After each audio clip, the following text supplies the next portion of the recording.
Chapter 6, Section 4, Finding the Yield Rate using the Bond Salesman's Method. So here what the idea is first thing we do is we find the average book value. Okay. Then we want to calculate the interest in book value given by FIB. So again, that's interest per period. So this is the interest bond makes per period. Okay. Then we're going to do a reduction or increase in the book value.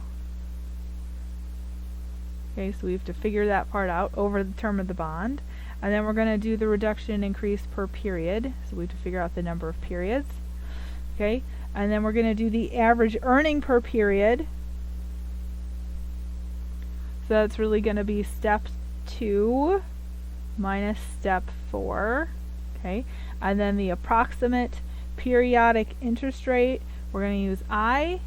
Okay, that's the approximate periodic interest rate. We're approximating that, so we're going to kind of find that using our earnings and piece. And then the rate is going to be R equals I times M. And then we're going to write the answer as a percent. So here M is the frequency of the periods.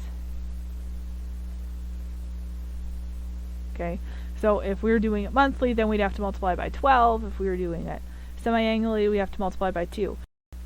Now, example 5 is a reduction. So we end up, when you do this one, you get a reduction. Okay, so then your step 5, you're going to subtract.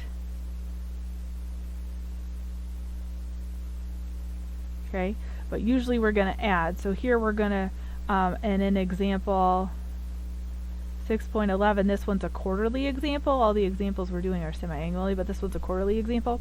So here we're doing, this one's going to be a increase. Okay, so that means we're going to add in step 5. Okay, so just bigger picture here, bigger picture.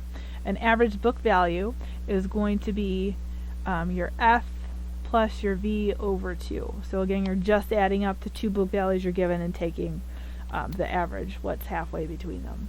So there's nothing really exciting there. And then to approximate the interest rate, what you're going to do is you're going to take step 5 and divide it by step 1, your average book value. Okay, so you're going to do example 6.10.